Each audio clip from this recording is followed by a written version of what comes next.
est d'unifier le peuple français autour de ses objectifs communs, autour de ses aspirations qui ont fait la victoire de l'élection présidentielle. Ce n'est pas une affaire électorale, c'est une affaire bien plus profonde. Il faut donc rassembler et unifier le peuple français. Et pour cela, il faut d'abord donner suite à ses aspirations fondamentales les plus immédiates.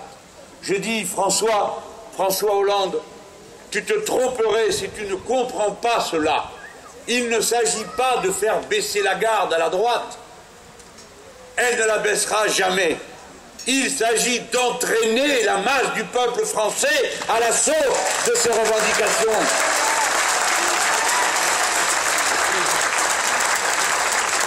Voilà ce que moi j'aurais fait si c'était moi qui avais été élu. Mais j'ai bien compris que ce n'est pas moi. Hélas, pour autant, je ne crois pas que ce que nous avons entrepris était limité à l'élection. Je l'avais nommé par son nom à l'époque avec vous tous. Nous avons dit ce qui est commencé, c'est une révolution citoyenne. Croyez-vous que ce soit là un message de propagande, de publicité, un coup de com', comme on dit? Non.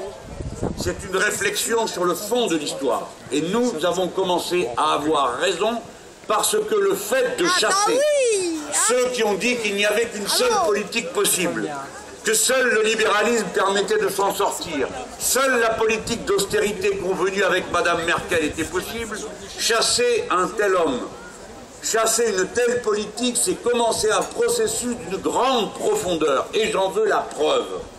Par ce fait que peu de temps après, très peu de temps après, le vote en Grèce a placé le front de gauche grec, qui s'appelle Syriza, à 18%, c'est-à-dire en situation de former le gouvernement. Voici encore donc un deuxième pays où, pour la voie des urnes, par la voie des urnes, le peuple a voulu une révolution, un changement profond et radical de l'orientation politique de son pays. Et parce que nous n'avons pas pu constituer le gouvernement, il y aura de nouvelles élections. Et pourquoi n'avons-nous pas pu constituer le nouveau gouvernement en Grèce? Parce que les sociaux-démocrates, parce que la droite, parce que tous les partis refusaient la ligne politique que nos camarades de Syriza ont annoncée, à savoir: on ne négocie pas avec l'enfer, assez de la politique d'austérité en Grèce, le mémorandum imposé par le couple Merkozy ne sera jamais appliqué en Grèce. Camarades, amis, concitoyens, entendez la grande roue de l'histoire. On revote en Grèce. Et cette fois-ci, les enquêtes d'opinion placent nos camarades à 28%. C'est-à-dire que c'est eux qui constitueront le gouvernement. Cela veut dire que le 17 juin, lorsque nous en serons à notre deuxième tour, le 17 juin, le même jour, va commencer dans toute l'Europe une crise majeure de la politique du libéralisme, parce que nos camarades Alexis Tsipras et les autres membres de Syriza ont décidé qu'ils n'appliqueront pas le mémorandum. Alors, déjà, j'ai entendu, et je dis que j'en suis navré, le gouvernement actuel de mon pays, que j'ai avec vous tous contribué à installer. D'abord, ne pas recevoir Alexis Tsipras au moment où la solidarité et l'internationalisme auraient nécessité qu'il soit reçu et entendu, je ne dis pas approuvé, mais qu'une main amicale lui soit tendue. Cet homme, si jeune relativement aux responsabilités qui l'attendent, Alexis a 38 ans, et il est placé à la tête d'un pays ruiné par les folies des capitalistes. Il aurait fallu l'entendre. C'est le contraire qui a été fait, et le ministre des Affaires étrangères lui a dit: il faut appliquer le mémorandum. Et vous tous, vous pensez que ce doit être un document dans lequel on demande de ne pas faire de dépenses excessives, de ne pas gâcher l'argent. C'est que beaucoup d'entre vous ne savent pas ce qu'il y a dans ce mémorandum et quels sont ces engagements que l'on demande à la Grèce de respecter. Je vais vous en lire rapidement quelques-uns pour que vous compreniez pourquoi je m'indigne qu'un gouvernement de gauche ait osé demander aux Grecs d'appliquer de tels engagements. Écoutez ceci. Les engagements pris par le précédent gouvernement, celui de droite et celui des socialistes, étaient les suivants. Baisse des salaires de 22%. Salaire minimum réduit à 480 € par mois. Baisse des salaires des jeunes de 35%. Plafonnement des allocations chômage à 313 €. Baisse des dépenses de santé et allocations familiales. Licenciement de 150 000 fonctionnaires. Privatisation de l'eau, de l'électricité et de l'énergie.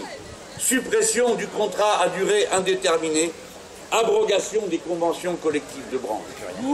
Eh bien, je vais dire que non seulement je suis en désaccord avec le discours qu'a tenu Laurent Fabius pour demander aux Grecs de tenir leurs engagements, mais j'encourage les Grecs à ne pas tenir de tels engagements. Parce que nous ne les tiendrions pas s'il s'agissait de notre patrie.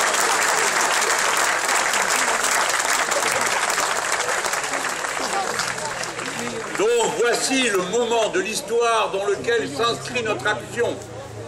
Les 4 millions de voix que nous avons rassemblées à l'élection présidentielle, les millions de voix que nous allons rassembler à l'élection législative constituent le socle de la force qui est appelée par l'histoire à se déployer lorsque la question sera posée de savoir si l'on cède ou si l'on résiste.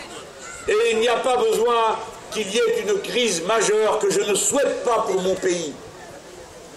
Il suffit de lire quelles ont été les recommandations que la Commission européenne a déjà présentées au gouvernement français.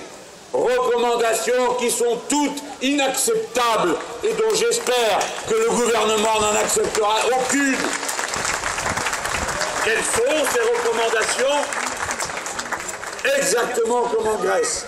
Contenir les salaires, plafonner les allocations chômage, contenir le salaire minimum, supprimer le CDI, abroger les conventions de branche et continuer à supprimer des fonctionnaires. C'est-à-dire que la Commission européenne nous demande de faire ici ce qu'elle demande aux Grecs et à tous les pays, au moment même où par le vote à l'élection présidentielle, par le vote des Grecs et par celui que nous allons formuler aux élections législatives, les peuples sont en train de dire non. Par conséquent, mes chers concitoyens, sachez que dans cette élection, de nouveau, vous êtes appelés non pas à faire la carrière de Pierre, Paul ou Jacques, ou ce qui est devenu, semble-t-il maintenant, une espèce de mode, de régler les conflits entre socialistes, maire de telle commune, contre celui-ci, maire de tel autre, et de tel autre président de l'agglomération, et de tel autre vice-roi de je ne sais quoi, et tel autre maréchal de je ne sais qui, et tous ces gens qui se disputent dans des conditions telles que c'est la gauche tout entière qui est ridiculisée aux yeux du grand nombre, tant et si bien que d'aucuns se disent qu'il faut tous les envoyer balader sans bien réfléchir à ce qu'ils font. Voilà à quoi vous êtes appelés. Je le dis, m'adressant non seulement à vous qui êtes convaincus, mais à ceux des électeurs socialistes de l'élection présidentielle qui sont présents parmi nous à cet instant et qui viennent pour essayer de comprendre ce que nous entreprenons. Je leur dis, vous avez par précaution et en nous portant finalement un peu de tort dont nous ne vous en voulons pas, choisi au dernier moment pour vous assurer d'une peur qui n'existait pas, de voter pour François Hollande plutôt que pour le Front de gauche en vous disant « je vais assurer cette affaire ». Il ne faut pas se moquer de ce sentiment. De nombreuses personnes l'ont éprouvé et je suis sûr que parmi ceux qui m'écoutent, il y a des gens qui ont été dans cette situation. Je leur demande de réfléchir au moment dans lequel nous sommes et de bien comprendre toute la force et la raison pour laquelle c'est à nous qu'il faut donner cette fois-ci de la force. Ça m'amène à la question terrible du Front National. J'ai dit il y a un instant, il faut qu'un pouvoir de gauche unifie le peuple, et pour cela il faut qu'il prenne à bras le corps les revendications et les exigences immédiates de ce peuple. Car l'adversaire sait que dès lors que le mouvement a commencé de rejet, il connaît la suite de ce qui va se passer. Parce que vous, des fois, vous ne regardez pas plus loin qu'autour de chez vous. Pas tous, bien sûr, heureusement, ni surtout vous qui êtes ici. Mais eux, ils vivent avec le monde entier et ils ont vu une chose. Ils ont vu comment, en Amérique du Sud, dès lors que le peuple s'est rassemblé sur ses revendications essentielles, souveraineté populaire, contrôle de la richesse et partage de cette richesse, plus rien ne l'arrête, surtout lorsqu'il est armé de l'arme de destruction massive du libéralisme et du capitalisme qui s'appelle le bulletin de vote. Ils savent que ce mouvement ne s'arrête pas. Pourquoi? Parce qu'encore maintenant, ils sont en train d'en payer le prix. De la même manière que le gaz et l'eau ont été nationalisés en Bolivie contre des entreprises et des monopoles transnationaux français. Vient d'être nationalisée il y a à peine un mois la compagnie pétrolière argentine, contre quoi a été votée d'ineptes résolutions au Parlement européen. Vous m'entendez? Ils savent que ce mouvement, quand il commence, ne s'arrête plus aussi longtemps qu'on ne l'a pas brisé. Ils ont essayé ici ou là de le briser de force, par des putschs ou par des manœuvres qui mettent en danger la vie des chefs d'État que le peuple a désignés. Mais il n'arrive à rien, c'est la raison pour laquelle il leur reste une arme terrible, cette arme de maintien de l'ordre établi, de l'ordre capitaliste, c'est celui qui pousse, c'est celle qui pousse à vous opposer les uns aux autres, c'est-à-dire à diviser le peuple. Et il porte un nom, ça s'appelle le Front National. Et voilà pourquoi, dans le cœur même de l'élection présidentielle, nous avons décidé d'affronter cette question. Il n'y a pas d'un côté un débat politique qui porterait sur le partage de la richesse, qui porterait sur ce que l'on voudra, et ensuite, à côté, un débat moral pour savoir si l'on est capable ou non de supporter les immigrés et leurs enfants, comme si c'était deux questions séparées. Non, c'est la même. Nous ne pourrons passer à une offensive politique de fond pour partager les richesses et reprendre le pouvoir que si le peuple est uni, c'est-à-dire s'il dit, même patron, même combat, quelle que soit la couleur de peau ou la religion.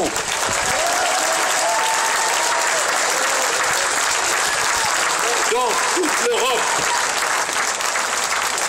toute l'Europe, la machine à diviser le peuple est en marche. Dans toute l'Europe, les partis de droite se transforment en partis d'extrême droite. Et nous avons vu sous nos yeux la prétendue droite dite républicaine tenir des propos et s'organiser autour d'une ligne politique qui n'a plus rien à voir avec la République, puisqu'elle consiste à montrer du doigt les uns les autres. Nonobstant une violence dont nous n'avons pas toujours mesuré l'ampleur, je vous le dis, vous autres qui avez la peau bien blanche et les cheveux bien blonds, que vous ayez bon cœur ou pas, vous n'avez pas toujours bien mesuré la peur qui s'était répandue dans les populations issues de l'immigration première, deuxième, troisième génération, français comme vous tous et comme moi-même, et qui se sont demandé que vont-ils nous faire, et qui ont eu peur, se demandant ce que l'avenir leur réservait, exactement comme les Juifs ont eu peur avant-guerre, exactement comme les Tziganes ont peur dans bien des pays, exactement comme mes propres parents ont eu peur quand ils ont entendu dire qu'on reprendrait les cartes d'identité françaises avant-guerre aux Espagnols, aux Italiens qui avaient été naturalisés français.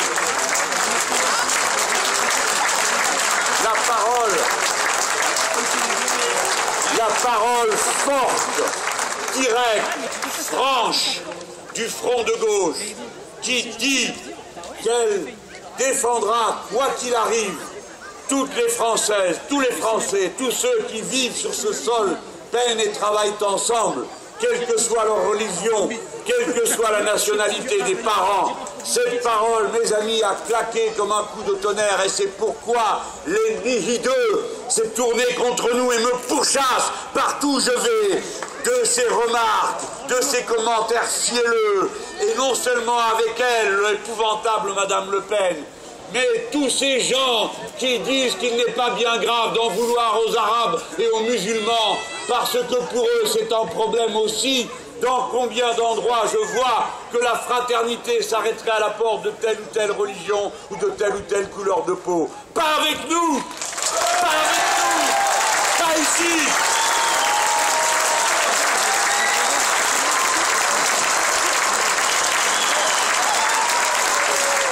C'est pour tenir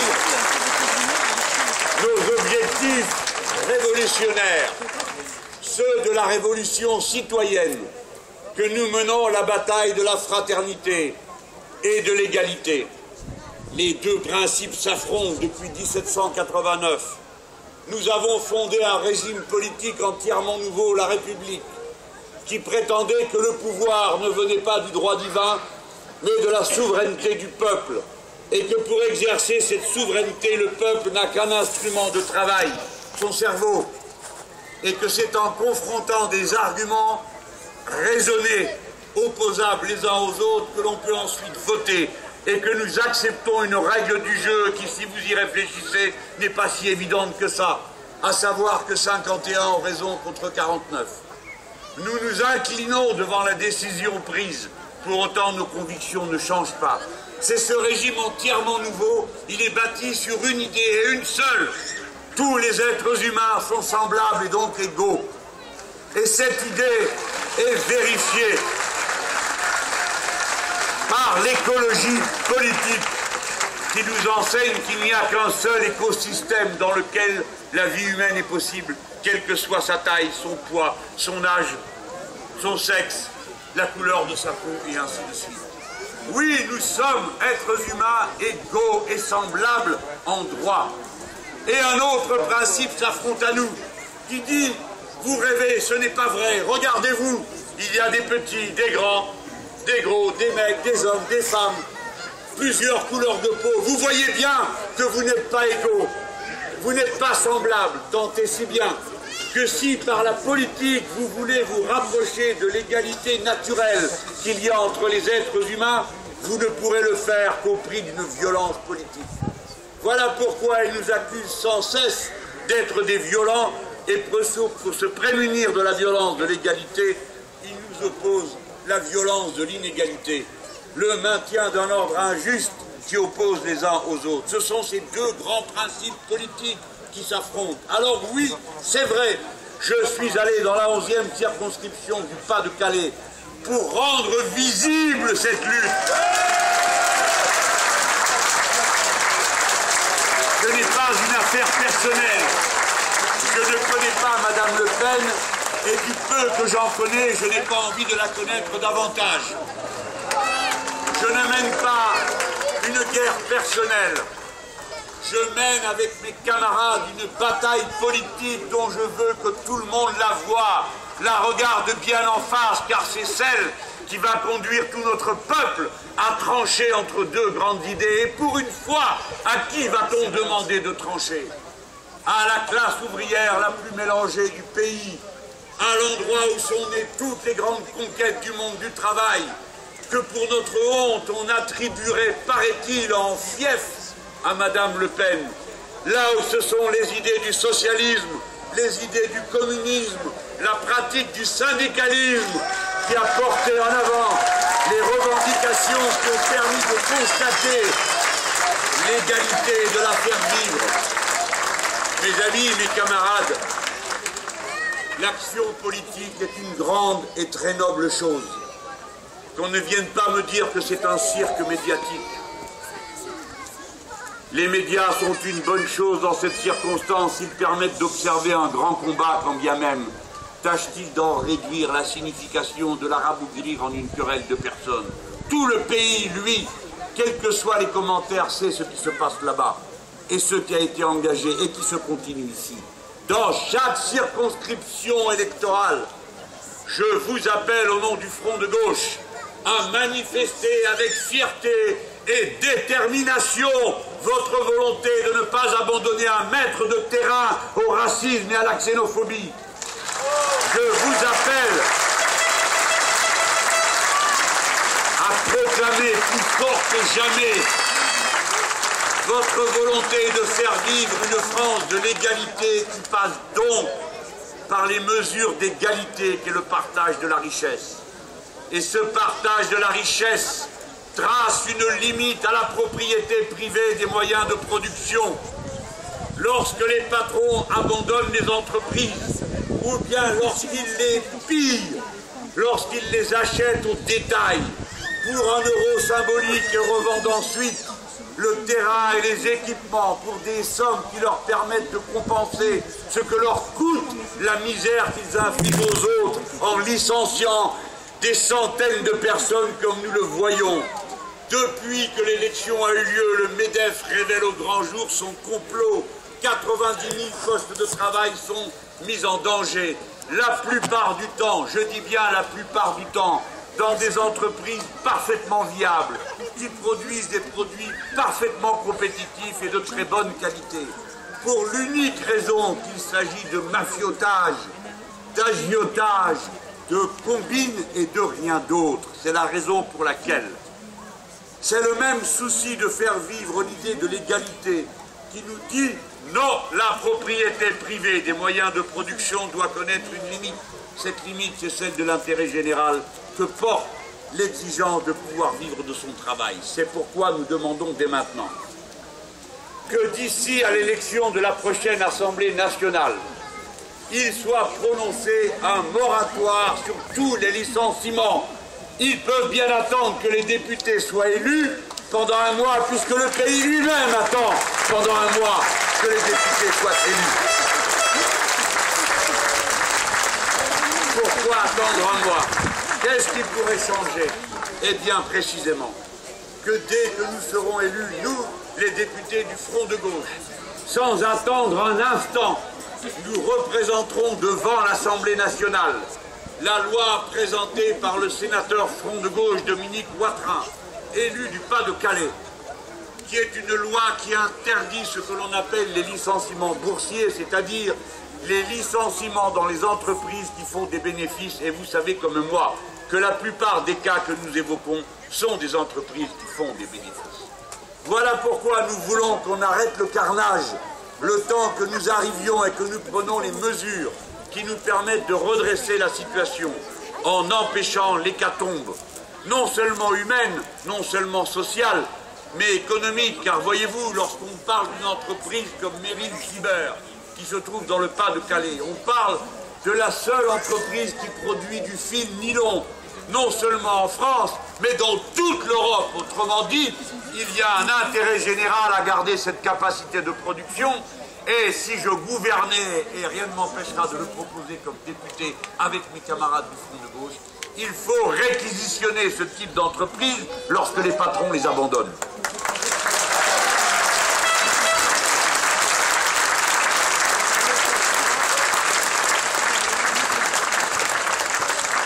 Je ne vais pas vous en dire bien davantage pour aujourd'hui. Beaucoup de choses ont déjà été dites avant moi. Je vous demande de réfléchir à ce que nous sommes en train de faire. Vous voyez, il ne faut rien attendre de personne. Moi, j'ai cru, peut-être un peu naïvement, que dès lors qu'il s'agissait d'affronter le Front National, peut-être on me ferait la grâce. Je ne dis pas de m'aider. Je n'ai pas besoin d'aide. Je compte sur vous. Mais au moins d'arrêter de m'attaquer. Et comme il est cruel parfois de voir que les coups viennent de gauche, et de cela même que nous venons d'aider d'une manière aussi extraordinaire à prendre le pouvoir.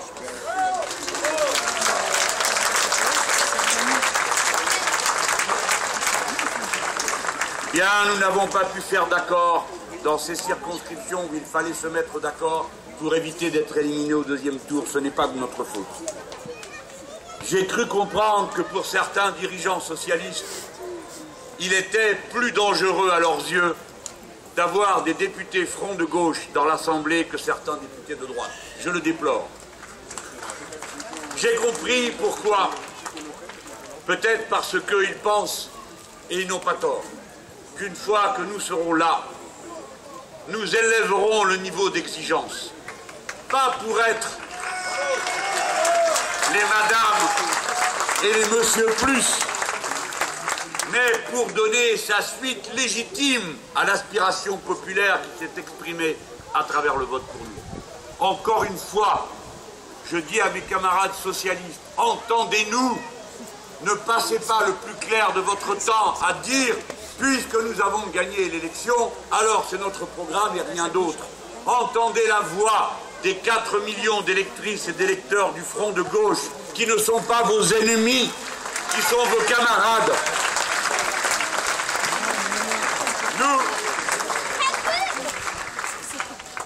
Nous prenons un engagement qui est notre signature politique. Nous ne sommes pas dans l'opposition. C'est la droite qui est dans l'opposition. Nous sommes les vainqueurs. Il ne faut jamais l'oublier. Par conséquent, ce n'est pas le mot opposition qu'il faut nous accoler. D'ailleurs, ça n'est pas dans notre état d'esprit. Nous serons conquérants au nom des objectifs pour lesquels le peuple nous a mandatés. Mais pour pouvoir être conquérants, il faut que nous puissions être autonomes, c'est-à-dire de ne dépendre de personne. Il faut donc que vous nous élisiez franchement et d'une manière déterminée. Car dans ces conditions alors, fort de votre appui, nous pourrons parler comme nous l'entendons. Vous voyez en quoi consiste l'autonomie conquérante qui est la ligne du front de gauche. Ce n'est pas une ligne d'opposition, c'est une ligne de conquête. Mais ce n'est pas une ligne d'impatience, ce n'est pas non plus une ligne de naïveté. Ni impatient, ni naïf, conquérant et autonome. Et partant de là, je prends devant vous un engagement que vous m'avez peut-être déjà entendu prendre, que je veux renouveler ici. Le front de gauche s'engage, quoi qu'il arrive, à ne jamais voter une motion de censure qui ferait tomber un gouvernement de François Hollande. Nous ne le voterons jamais, cela a une signification bien concrète. Nous ne voterons jamais avec la droite contre la gauche. Pour autant, nous gardons notre entière liberté, notamment par rapport au vote du budget de la nation. Il serait aberrant qu'après avoir fait la campagne que nous venons de faire, présenter le programme que nous venons de présenter, après que vous nous ayez élus députés sur ce programme, tout d'un coup, arrivé à l'Assemblée, nous nous disions, eh bien finalement, non, nous allons en appliquer un autre, celui de nos camarades socialistes. Nous le ferons chaque fois qu'il y aura du bon pour les travailleurs. Mais nous ne le ferons jamais lorsqu'il nous semblera ou bien que ce n'est pas assez alors qu'on peut faire mieux, ou bien que cela va contre notre intérêt, parce qu'il nous est apparu à plusieurs reprises que certaines idées allaient contre l'intérêt des travailleurs. Je pense en particulier à l'idée d'inscrire dans la Constitution le fait que dorénavant, les contrats négociés dans les entreprises auraient une valeur juridique supérieure à ceux des conventions collectives ou à ceux de la loi. Pardon, c'est un peu technique. Mais tous les syndicalistes ici comprennent de quoi je parle. Tant que nous sommes sous la protection de la loi, elle est la même pour tout le monde. Le code du travail est le même pour tout le monde. Si l'on accepte l'idée que tout cela va se négocier entreprise par entreprise, mes amis, nous sommes perdus. Je préfère donc dire que les députés du Front de gauche ne voteront jamais cette modification-là. Et je le dis à la suite de tous les syndicats ouvriers de notre pays, sans exception, qui sont tous contre, de la CFDT à la CGT.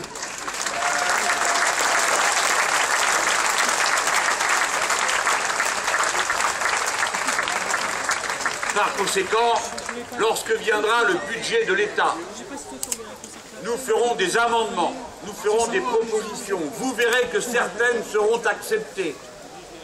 Vous le verrez. Vous le verrez d'autant plus facilement que vous nous aurez donné assez de députés pour que nous soyons le groupe charnière, ce qui, paraît-il, est la grande pétoche qui animerait nos camarades. À la seule idée de devoir aller discuter avec Mélenchon du budget, apparemment, il y en a qui n'en dorment déjà plus. Il faudra s'y faire. Tu as réellement l'intention de crier « ouais » comme ça tous les 5 minutes? C'est assez assommant. Donc vous avez compris de quoi il s'agit. C'est ça les enjeux politiques de cette élection. Bien sûr, il ne faut jamais le dire trop fort. Mais il faut quand même le dire, sinon on ne comprend pas ce qu'on est en train de faire et pourquoi il y a une telle tension entre les socialistes et nous, alors que nous sommes des dirigeants socialistes, alors que nous sommes censés être camarades.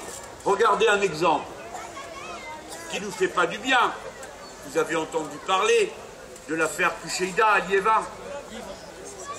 Le Parti socialiste n'a pas donné l'investiture à son député sortant, le maire de Liévin, M. Pucheida, qui a des difficultés avec la justice. Ce n'est pas nous qui avons décidé ça. Ce n'est pas nous.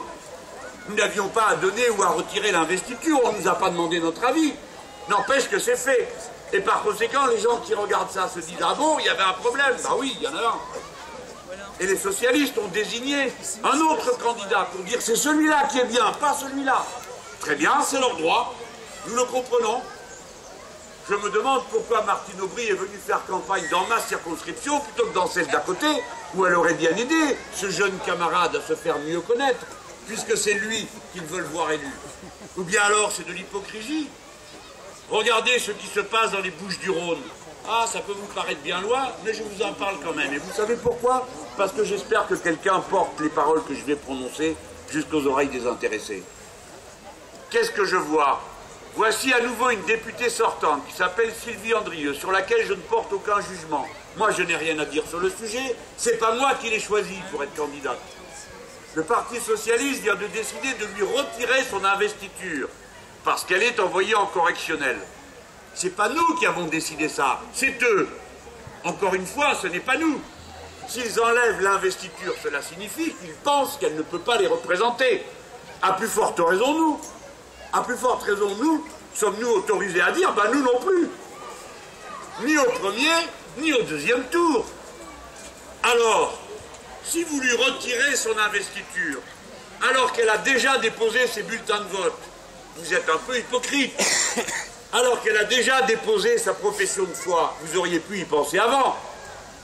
Donc tout ça va arriver sur la table des braves gens qui vont avoir du mal à comprendre ce qui se passe. Et quand on va venir leur dire, vous avez vu, cette histoire, c'est tous les mêmes, vous voyez bien de quel côté ça peut pousser les esprits les plus faibles, les moins informés. Et il y a une décision tout à fait simple à prendre.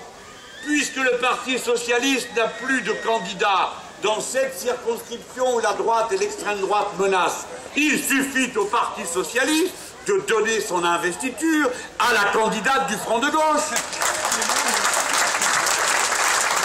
Voilà qui est simple et tombe sous le bon sens. Vous avez tous bien compris. Je n'exagère pas, je n'abuse pas de la situation. C'est eux qui ne veulent plus reconnaître leur candidate. Alors que doivent faire les gens? Pour qui doivent-ils voter?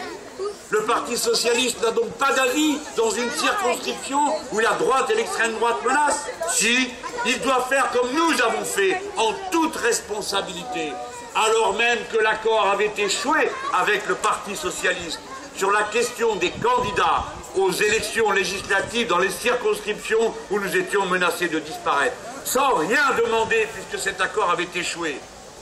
En tout cas, mon parti, avec l'accord des communistes, nous avons décidé de retirer dans 2 circonscriptions, la Moselle et dans l'Aube, sans rien demander en échange nos candidats pour être certain qu'il y ait une candidature de gauche au 2e tour. Si vous êtes venus jusqu'à ce meeting, c'est que la politique vous intéresse.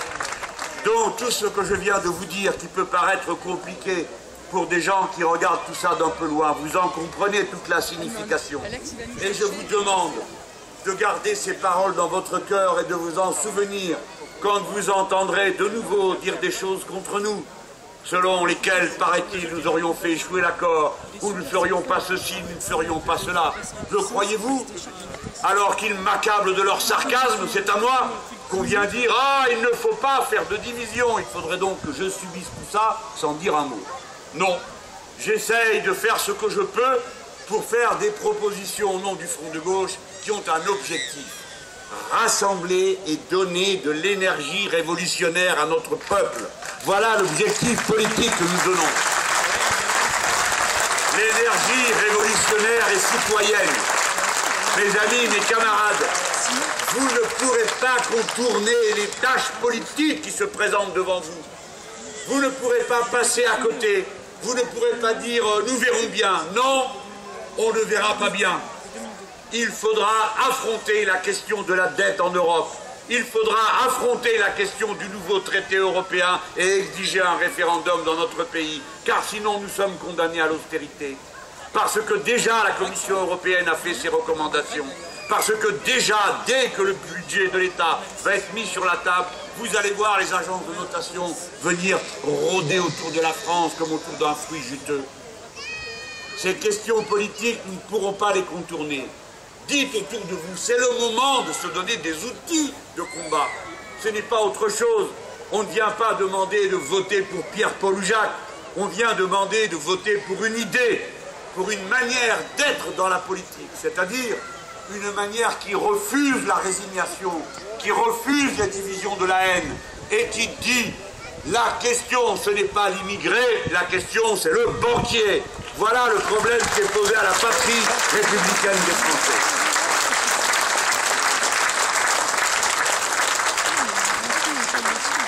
Je sais que vous comprenez toute l'ampleur de cette bataille et vous comprenez que la personne que vous avez devant vous à cet instant, nonobstant la fatigue que je ressens et que beaucoup d'entre vous ressentent aussi, car je sais que beaucoup se sont impliqués avec courage et bravoure dans cette campagne. Je sais que vous allez continuer à le faire. Eh bien, je vous donne encore un rendez-vous, si vous le pouvez. Il se trouve que dimanche, nous allons marcher. Nous allons marcher dans la 11e circonscription. Là où nous voulons allumer la lumière pour chasser la sale bête. Nous allons marcher de Montigny en Goële, du puits Dahomey, jusqu'à Billy-Montigny, les grands bureaux de la mine. 1,8 km, c'est bon pour la ligne. Nous allons prendre le chemin qu'a emprunté en 1941 une femme. Oui, je dis une femme, parce que ce sont les oubliés de l'histoire le plus souvent. Il y avait 100 000 mineurs en grève sur 143 000. Les nazis ramassaient les syndicalistes et les fusillaient séance tenante. Souvent des militants cégétistes et des militants communistes. Il en a été tué de cette manière 200 d'un coup. Dans une situation épouvantable.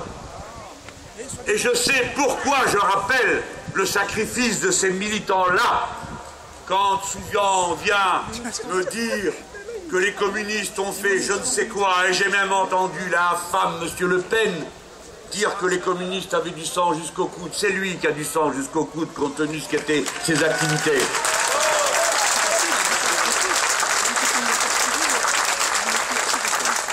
Nous allons manifester parce que cette marche a été faite pour la première fois à l'initiative d'une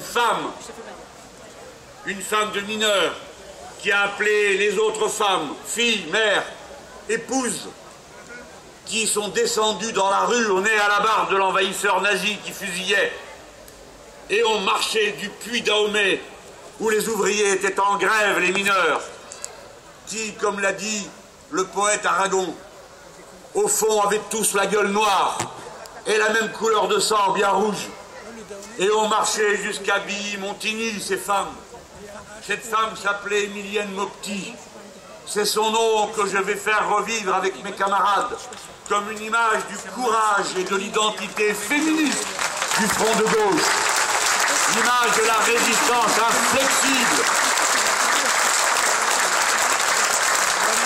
Tous ces femmes, ces hommes ont résisté en face des mitrailleuses, en face des arrestations, et pour terminer, en son cas à elle, qui était mère.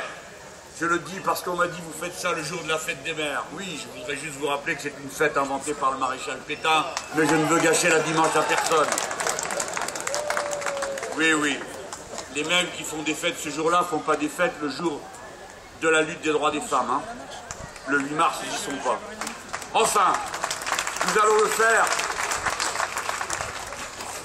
Et je suis heureux que ce nom, nous le fassions revivre comme un modèle et un exemple pour les garçons comme pour les filles de la jeune génération. Si elles ont été capables de résister à cette idéologie-là, qui à cette époque-là disposait de fusils mitrailleurs pour se faire comprendre et pour s'imposer. Alors nous, qui serions-nous comme nous serions lâches, comme nous serions en dessous de nos responsabilités, de l'enseignement de nos anciens, si ce jour-là, nous ne marchions pas dans les pas de cette femme pour dire quand même à l'époque, même patron, même combat, même humanité, même liberté, même égalité. Vive la patrie républicaine, vive la France.